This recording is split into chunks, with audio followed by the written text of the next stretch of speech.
이 아침 우리에게 주시는 하나님의 말씀은 시편 144편 1절로 5절입니다.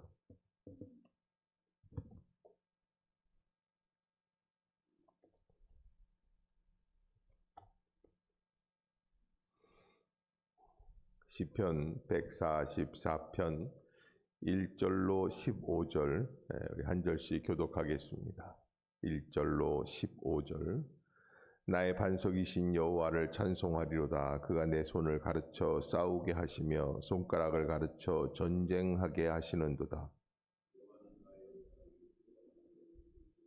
산성이시요 나를 건지시는 이시요 나의 방패이시니 내가 그에게 피하였고 그가 내 백성을 내게 복종하게 하셨나이다.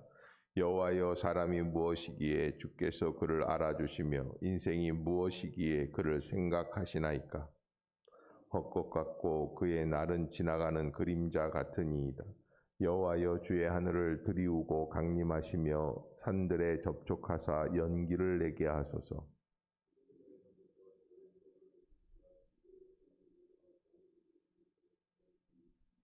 위에서부터 주의 손을 펴사 나를 큰 물과 이방인의 손에서 구하여 건지소서.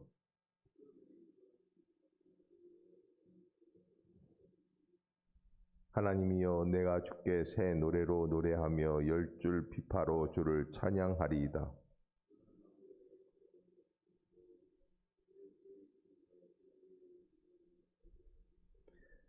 이방인의 손에서 나를 구하여 건지소서. 그들의 입은 거짓을 말하며 그 오른손은 거짓의 오른손이니이다.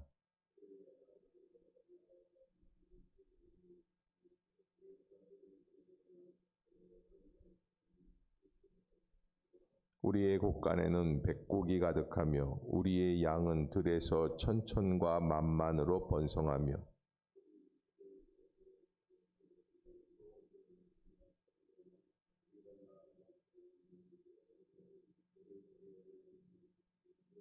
함께 봅니다. 이러한 백성은 복이 있나니 여호와를 자기 하나님으로 삼는 백성은 복이 있도다. 아멘. 할렐루야. 이 아침 죄전을 찾으신 여러분들에게 하나님의 은혜와 평강이 함께 하시기를 축원합니다. 우리 순종하는 삶 말씀 암송하도록 하겠습니다. 로마서 12장 1절. 그러므로 형제들아, 시작. 그러므로 형제들아, 내가 하나님의 모든 자비하심으로 너희를 권하노니 너희 몸을 하나님이 기뻐하시는 거룩한 산 제물로 드리라. 이는 너희가 드릴 영적 예배니라. 로마서 12장 1절 말씀. 아멘. 누가복음 9장 23절. 또 무리에게 이르시되 아무든지 나를 따라오려거든 자기를 부인하고 날마다 제 십자가를 지고 나를 따를 것이니라. 누가복음 9장 23절 말씀. 아멘. 예, 감사합니다.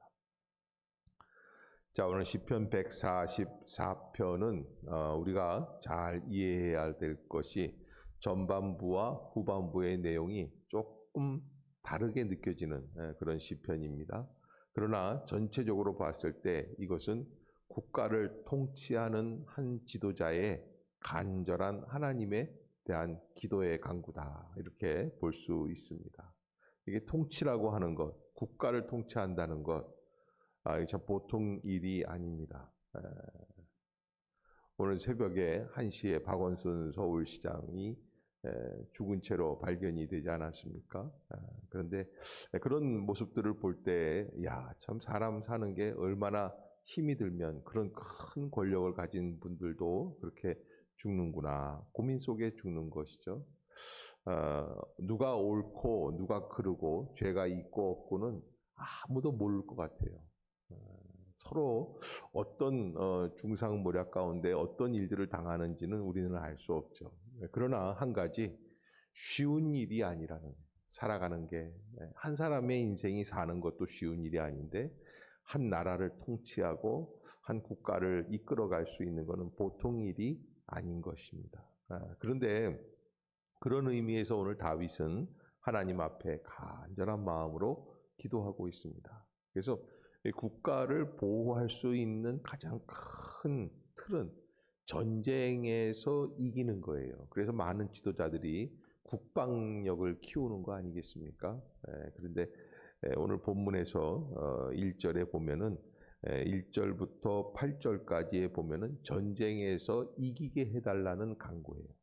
그래서 나의 반석이신 여호와를 찬송하리로다. 그가 내 손을 가르쳐 싸우게 하시며 손가락을 가르쳐 전쟁하게 하시는도다. 이렇게 보면은 이게 전쟁을 한다는 것, 전쟁이라는 것은 절대 승자가 있을 수 없어요. 물론 알렉산더 대왕 같은 사람들은 세계를 정복했기 때문에 늘 승리했을 거라 생각하지만 아니에요. 그래서 전쟁이라는 것은 해봐야 아는 거기 때문에 숫자가 우세하다고, 무기가 우세하다고 언제나 반드시 승리할 거라는 보장은 없는 것입니다. 그때마다 환경이, 조건이, 여건이 달라지기 때문에 다른 것이죠. 그래서 하나님이 우리를 가르쳐 싸우게 해 주셔야, 전쟁하게 해 주셔야 우리가 이길 수 있다. 심지어는 2절 후반부에 보면 이런 고백이 있어요. 그가 내 백성을 내게 복종하게 하셨나이다. 참 위기의 순간에 백성들이 왕의 명령에 순종해서, 그래서 전쟁을 치루어 나가고 또 나라를 세우고 성을 세우고 뭐 무기를 만들고 세금을 걷어내고 이런 일들을 하지 않겠습니까? 그런데 가만 보면 이건 사람의 힘으로는 할 수 없는 거예요. 그래서 다윗은 하나님이 백성들이 복종하게 하는 것까지도 어떻게 하시는 거예요? 하나님이 허락해 주셔야지만 된다 하는 그 고백을 하고 있는 것이죠. 그러면서 3절에 보면 사람이 무엇이기에 주께서 그를 알아주시며 인생이 무엇이기에 그를 생각하시나이까. 인생이라는 것은 아무짝에 쓸모없다는 거예요. 분명히 이 시편은 다윗이 왕이 된 이후에 기록한 글이다라는 것을 우리가 알 수 있는데, 그러나 왕이 된 자로서도 자기의 인생에서 느끼는 것은 왕이라고 하는 직책이 주고 있는 매력이라는 게 조금도 없다는 거예요. 사람이 무엇이기에 주께서 그를 알아주시며 인생이 무엇이기에 그를 생각하시나이까. 그러니까 여러분, 사람이 어떤 위치에 올라가고 무슨 직책을 얻고 무슨 직분을 얻고 그래서 얼마나 많은 사람들에게 대접을 받느냐, 이거는 별로 필요가 없는 것 같아요. 박원순 시장만 해도 서울시에서는 최고의 사람 아닙니까? 최고의 지도자인데, 그러나 그 사람이 자기의 인생을 포기할 때에는 그 사람들이 자기를 알아주느냐 몰라주느냐의 문제가 아니라 자기가 자기 자신과의 어떤 관계를 이루어 나가느냐. 그런데 이 문제에 있어서 이 기독교 신앙은 어떻습니까? 하나님이 나를 불러주시고 나를 선택해 주시고 사람들은 모를지라도 하나님이 인정해 주시면 살 필요가 있습니까? 없습니까? 절대 살 필요가 있는 거예요. 우리가 그 사실을 알아야지 돼요. 실패되는 인생도 없어요. 아무리 어려움이 있어도 하나님이 함께 하신다면, 하나님이 함께 하시는 인생은 어려움이 좀 다 있는 거예요. 연단이라고 하는 게 있는 거 아니겠어요? 그래서 우리가 하나님께, 인생이 어떠한 어려움이 있든지 하나님께 나아가야 한다. 그러면서 이제 5절로부터 이렇게 쭉 보면 주의 하늘을 들이우고 강림하시며 산들에 접촉하사 연기를 내게 하소서, 이런 구절들이 나올 때 이스라엘 백성들이 떠오르는 장면이 있죠. 출애굽에서 시내산 앞에서 하나님의 강림이 있을 때의 하나님의 모습, 그때 당시의 현상들을 기록하고 있는 글입니다. 그러니까 다윗은 이스라엘 백성, 이게 출애굽한 지 거의 2000년 가까이 돼갑니다. 그럼에도 불구하고 하나님 앞에 나아갈 때에 어떻게 모습을, 하나님이 함께 해주시고 옛날 시절에 모세 시대에 하나님이 이 백성을 이끌어 가신 것처럼 우리를 그렇게 인도해 주시옵소서라고 하는 그런 다윗의 고백입니다. 광야의 인생이라는 건 어떻습니까? 하나님만 바라볼 수밖에 없습니다. 그래서 이스라엘 백성을 인도하고 있는 지도자로서 그는 그런 고백을 하는 거죠. 하나님밖에는 바라볼 분이 아무도 없습니다 하는 그 고백을 하고 있는 것입니다. 자, 그러면서 이제 9절부터 조금 달라지죠, 분위기가. 내가 주께 새 노래로 노래하며 10줄 비파로 주를 찬양하리이다. 주는 왕들에게 구원을 베푸시는 자시요 그의 종 다윗을 해하려는 칼에서 구하시는 자신이다. 이렇게 고백을 하고 그러면서 12절부터는 전체 국가 전체에 하나님이 축복을 주시는 장면들이에요. 우리의 아들들은 어리다가 장성한 나무들 같으며 우리의 딸들은 궁전의 양식대로 아름답게 다듬은 모퉁이 똘들과 같다. 그리고 이렇게 국가가 잘 되기 위해서는 누가 잘 돼야 되냐면 어린아이들이 잘 돼야 됩니다. 이 지도자의 입장에서 보았을 때 이 어린아이들이 잘 자라가지 못하면 미래가 없다는 것이죠. 그런 의미로 이야기를 하고 13절에 보면 우리의 곳간에는 백곡이 가득하며 우리의 양은 들에서 천천과 만만으로 번성하며 그 다음에 이제 양식이 풍족해야 되고 숫소 또 그 다음에 우리를 침노하는 일이나 우리가 나아가 막는 일이 없으며 우리 거리에는 슬피 부르짖음이 없다. 그래서 전쟁이 일어나면 사람들이 많이 죽으니까 전쟁이 끝나고 나면 그 거리에서 죽은 남편을 위해 죽은 아들을 위해 통곡하는 부녀들이 많이 있다는 거예요. 그런데 다윗은 우리 거리에는 슬피 부르짖음이 없다라는 것은 그 전쟁의 위험 속에서 하나님이 우리를 건져내 주신다라고 하는 것입니다. 자, 15절 한번 같이 읽겠습니다. 시작.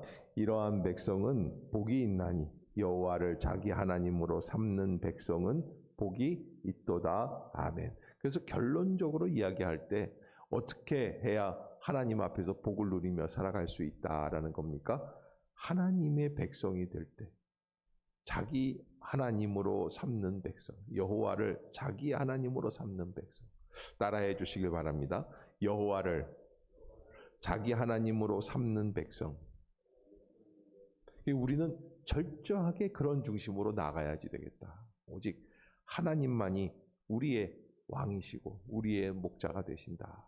그러니까 여러분 지도자가 이 마음을 갖고 있으니까 얼마나 지혜로운 자입니까? 라는 생각을 할 수 있죠.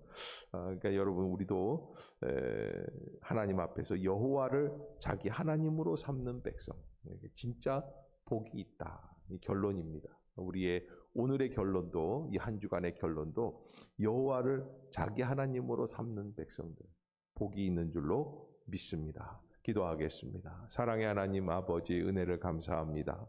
어렵고 힘든 상황 속에서도 우리를 건져주시고 인도해 주시는 줄로 믿습니다. 깨어있게 하여 주시옵소서. 나아갈 길을 열어 주시옵소서. 하나님 앞에 합당한 심령들이 되게 해 주시옵소서. 오늘도 하나님의 은혜 가운데 거하는 날들이 되게 하여 주시고 하나님으로 우리 하나님 삼는 백성들 되어 하나님 앞에 큰 복을 누리며 살아갈 수 있는 믿음의 성도들이 되게 하여 주시옵소서. 오늘도 하루 종일 주께서 주관하여 주시고 주말 하나님의 은혜 가운데 지내는 날들이 되며 또 주일에는 주님 앞에 나올 수 있는 복된 역사가 있게 하여 주시옵소서. 여러 가지로 어렵고 힘든 상황 속에 있습니다. 코로나 바이러스가 더 이상 맹위를 떨치지 못하도록 주께서 인도해 주시고 종식시켜 주시어서 이 여름 은혜 가운데 지날 수 있게 하여 주시옵소서. 여러 가지 어렵고 힘든 상황 속에서 괴로워하는 성도들 찾아가 주시고 위로해 주실 줄로 믿습니다. 주님, 오늘도 많은 소원들이 주님 앞에 아뢰입니다. 하나님이 역사해 주시고 인도해 주시고 응답하여 주옵소서. 예수님의 이름으로 간절히 기도드리옵나이다. 아멘. 하늘에 계신 우리 아버지여 이름이 거룩히 여김을 받으시오며 나라가 임하옵시며 뜻이 하늘에서 이룬 것 같이 땅에서도 이루어지이다. 오늘날 우리에게 일용할 양식을 주옵시고 우리가 우리에게 죄 지은 자를 사하여 준 것 같이 주옵시고 우리를 시험에 들게 하지 마옵시고 다만 악에서 구하옵소서. 대개 나라와 권세와 영광이 아버지께 영원히 있사옵나이다. 아멘. 이 시간 통성으로 기도할 때 오직 하나님이 나의 참된 하나님이십니다. 여호와로 하나님을 삼는 백성들 복이 있다 그랬는데 우리가 그러한 심령들이 되게 해주시고 우리 교회를 지켜주시고 이 나라를 붙들어 주시옵소서. 우리 한번 통성으로 기도하도록 하겠습니다. 할렐루야. 하나님 아버지 은혜를